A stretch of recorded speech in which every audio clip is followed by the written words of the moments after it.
Hi, Captain Steve for this week's BoatTEST Reports. Thanks for being with us today. Our show this week is sponsored by Sirius-XM, providing satellite-based graphical weather and fishing info for boaters. When the info is coming from satellites, the quality is above all others. Let's start right in with the news. First, let's take a look at the video of the towboat US boat in Houston that had the operator fall overboard while the boat continued running in circles, eventually hitting a seawall and going over a dock and launching into the backyard of a waterfront home. If there was ever a teaching moment, this is one. It was all preventable by simply wearing a safety cutoff lanyard as we do in every test. Which brings us to the calendar and it's Boating Safety Week. In 2018, the Coast Guard counted 4,145 accidents that involved 663 deaths, 2,511 injuries, and approximately $46 million in damage to property as a result of recreational boating accidents. With nearly 12 million boaters in this country alone, we all need to do our part in maintaining safety, which means following the rules and being courteous on the water, teaching that to our kids, and setting a good example for others.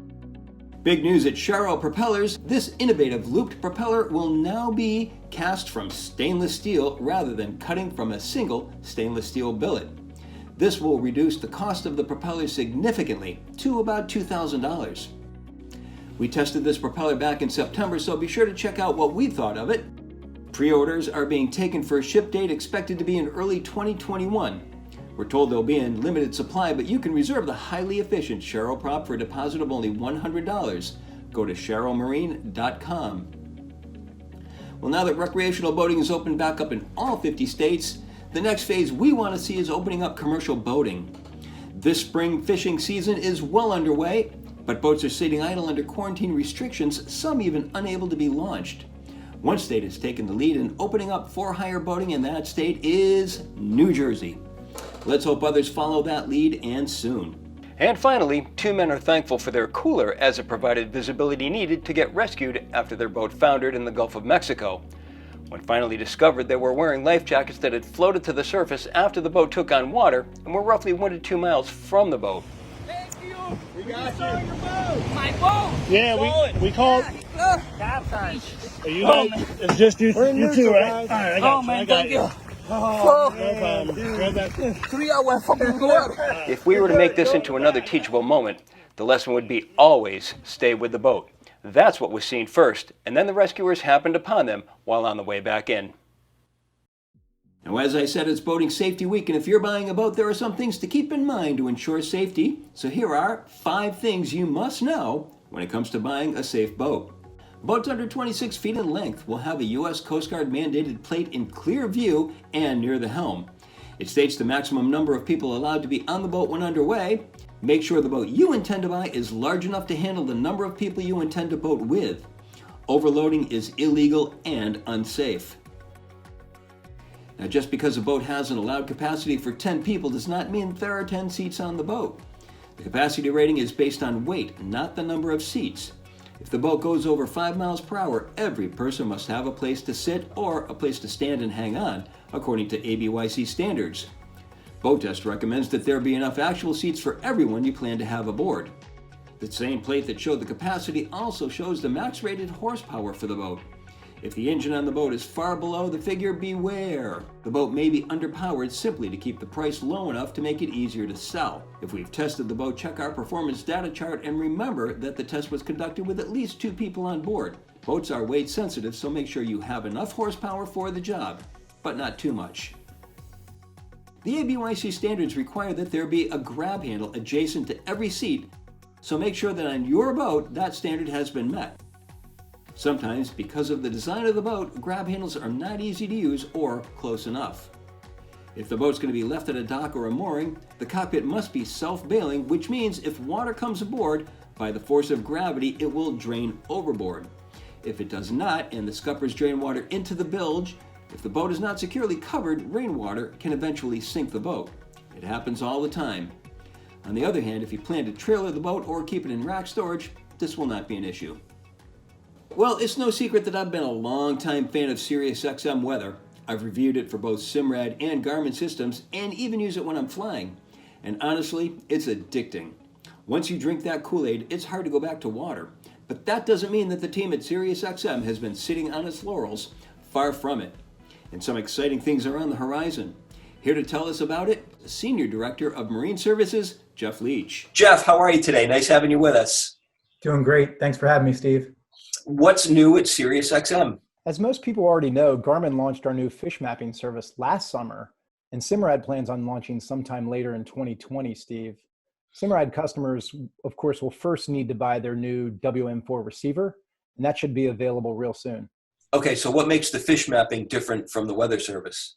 Yeah, so fish mapping is our quote-unquote superset. It includes all of the highest tier of weather, so that's our offshore weather service, as well as 8 dedicated fishing features. And we're talking about things like sea surface temperature front strengths. So we grade this on a scale of 1 to 4. We'll show you contour lines on your screen displayed via satellite, 1 being weak front and 4 being a very strong front.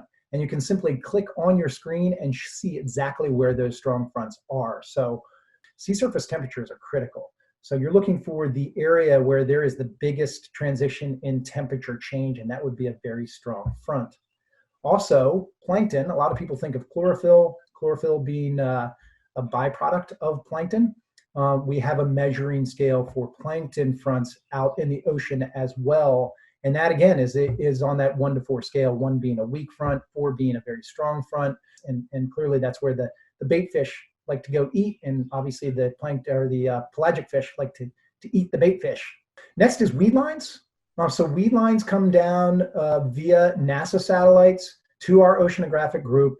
And then this is based on reflectivity out in the ocean. So we're showing you the most prominent weed lines out there. So considering this is based on reflectivity, we don't want interference close to shore. So these are beyond 20 miles out. And we'll actually show you, Steve, historical data. So you can see old, 2 days old yesterday, and then today's data, because obviously the ocean is a dynamic creature. It's constantly moving. You know, we let you analyze exactly where those are and where they've moved to, so you're most likely to go out and find them. As well as upwellings and downwellings. A lot of people are familiar with the fact that the ocean kind of rises and falls in different areas. And this is measured in inches, by the way. I mean, you could see as much as a foot of rise in upwelling area. And then last but not least is fishing recommendations. So twice a week, our oceanographers are pulling together recommendations. And these are based on all those aforementioned features. So plankton, sea surface temperatures, they take into consideration bathymetry or your bottom contours. It's important, you know, that they analyze all these various features of the ocean, and then they come up with fishing recommendations. We have 6 different pelagic species in the feed right now, and these are updated twice a week. What about special offers? Yep, we always have special offers. The first special offer we have is on equipment. We are offering a $100 rebate on the hardware. We also have a deal on our weather service. It's a 2-month trial on the coastal tier, and you can go to Sirius-ly.com/BoatTest for that. And considering we're talking about fish mapping, we do have a 1-month trial offer of fish mapping. And you simply sign up for the service, Sirius-ly.com/fish mapping. And then when you call in to sign up, just ask for the 1-month trial. Our general website is Sirius-XM.com/marine. That'll tell you everything you need to know about weather. Our fish mapping website is Sirius-XM.com/fish mapping. We also have a YouTube page. Really encourage people to go there. We are constantly putting more videos out there. Outstanding. Jeff, thanks so much. I really appreciate all this information. Thank you, Steve. The most important aspect of boat test is, of course, our in-depth inspections and reports of the boats we test. Each boat was designed for a specific mission. Boats have various levels of build quality, diverse ergonomics, particular layouts, and different equipment, all of which the consumer needs to know about from an objective third-party source. That is what we do. So now, let's take a look at 2 different boats and discover more about them. First is a ruggedly built blue water boat made for extended journeys. It's the Riviera 505 SUV. Notice the galley is to port and includes a U-shaped Corian counter with sink and electric stove. We can blend the galley with the aft area by bringing up this window, and that gives us a seamless blend between the inside and the outside, and a convenient area right next to the mezzanine seating. To starboard is L seating. To the port hand side, L-shaped seating is on an elevated platform. The helm includes dual 17-inch displays. With twin 725 horsepower Volvo Penta IPS 950s driving the test boat, we reached a top speed of 34.1 knots and a range of 374.6 nautical miles. And next is a boat loaded with versatility, the Jeanneau NC37. In the cockpit, there's a lounge that converts to a sun pad or a dining area. The salon includes a wraparound lounge to port. The starboard galley has a cooktop, sink, and refrigerator. Below, there's an island berth in the forward cabin, and overhead hatches open to let natural light and air in. The aft cabin has space for another couple. This is a versatile vessel that should serve equally well as a day boat for entertaining friends or a cruiser that would be comfortable for a couple to get away for the weekend. Now some questions from the U.S. Coast Guard Captain's Exam. Let's see if you're a super captain or a wannabe. Our first question is from the deck safety section. What does the helm command shift the rudder mean? A, put the rudder amidships and hold the heading steady as she goes. B, put the rudder over to the opposite side, the same number of degrees it is now. C, shift the rudder control to the alternate steering method. Or D, stop the swing of the ship. Well, the correct answer is B, put the rudder over to the opposite side, the same number of degrees it is now. A tactic used when turning a single screw vessel in close quarters, sort of like a 3-point turn in your car. Now from the navigation general section, you're taking bearings on two known objects ashore. The best fix is obtained when the angle between the lines of position is A, 90 degrees, B, 60 degrees, C, 45 degrees, or D, 30 degrees. The correct answer is A, 90 degrees. Now imagine you're on a boat taking bearings on two objects. If they were right next to each other, your bearing lines would be too close together, almost parallel, making it hard to see an exact spot where they cross, indicating your position. If they were a little farther apart, there's a better crossing angle, but still not enough to offset your errors of taking an exact measurement. A mistake of, say, 1/10 of a degree would give a bad position fix. It's easy since you're typically estimating the bearing line with your hand laid across the compass. But now, separate the objects by 90 degrees, one in front of you and one to the side. Now you have two clearly distinct bearing lines and a clear point where they cross. That's your best case scenario. The first boat show open to the public in the world since the Corona lockdown is set to take place in Bridgeport, Connecticut, June 19th through the 21st. It's called the Steel Point Yacht and Charter Show, and here to tell us more about this event is Jennifer Jones, Executive Director of Show Organizer Showpiece Shows, and Bridgeport Harbor Marina owner Bob Christoph Jr. Bob and JJ, thanks so much for joining us today. It's nice having you with us. Thank you. It's great to be here. Let me start with Bob. You've just opened a brand new marina in Bridgeport, Connecticut. Tell us about it.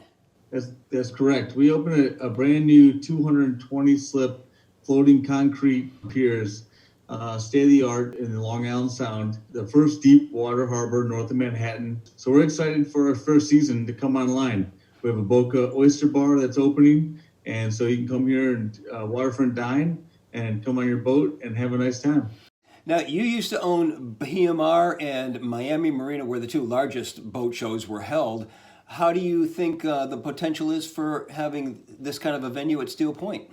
I think it's a great venue. It's as nice or nicer as what those other two were, different environment. But I think this and where boat shows are going is going to really present itself in a first-class manner. Okay, so the big question, since this is the first one going on since we all had this shutdown going on, how are you going to keep everybody safe at this show? We've really worked together with the Event Alliance on Safety, and we've come up with several different ways. We are prepared to do thermal imaging when people walk through. We're doing contactless event registration, so when they walk in, they just have to show a barcode on their phones. We're providing everybody with gloves and masks, and we have hand sanitizers throughout the show. And then each boat we're going to section them off. If a certain brand brings 3 boats, those will be together, and then a little space in between each of them. So we've taken every step. We've also moved away from the large tents and moved into smaller cabanas and worked on the egress of everything. So we're pretty excited about it. We'll have a mixture of everything, power and sailboats. We will have some charter boats there, and new and used as well. And there's a crude charter boat component to this show. Can you fill us in on that? Yes, it's actually something we've been working on with this USSA for a couple of years now, to create a boat show that has a yacht charter component, and that component is teaching people the ease of entry to charter a boat. How do we get to the marina if we want to get to this show, or just to see your marina? That's one of the things that attracted us to this property originally, is you can come by 95. There's 2 exits directly to the property, exit 28 and 29. You can come on the Port Jeff to Bridgeport Ferry from Long Island. You can also come by train, and it's about a 5-minute walk to the site. And then we also have Sikorsky Airport if you're flying private to come to the event as well. The dates of the Steel Point Boat Show are June 19th through the 21st. So I look forward to seeing you both there. Hey, thank you. I look forward to showing the property. Thanks so much. Have a good day. Bye-bye. Now that we're all boating again, send us pictures and videos of how you're enjoying your boat while practicing social distancing. Here is a picture from Per Nymand from the south of France on his Regal 2250. Beautiful scenery. And here's a neat video from Tom Blinn taken from Doctors Pass in Naples, Florida, of some kids playing alongside their Sea Ray 410 Express, obviously closer than 6 feet. But to be fair, these kids in the water are probably in the same family. There's nothing safer and more fun than boating, and now is the time to start doing more of it. Pass the word on to the landlubbers. Now for my 2 cents worth. When the world around you is changing, are you able to change with it? Some can, but others may not be able to. Here on Cape Cod, commercial fishing boats that have lost business to restaurant and hotel closures have switched to selling their catch direct from the boat. Orders are taken ahead of time, scheduled arrival times are posted and sent to customers who arrive at the dock for their fresh catch right off the boat. It's a brilliant plan, and it's working. So while the world may be vastly different, we need to be different as well, and work to fit into a new normal in order to survive. And when the dust settles, come out even stronger. Well, that's our show for this week. As always, keep those questions, pictures, and videos coming. Stay safe, practice social distancing, and thanks for watching. As always, I'm Captain Steve, and I'll see you on the water.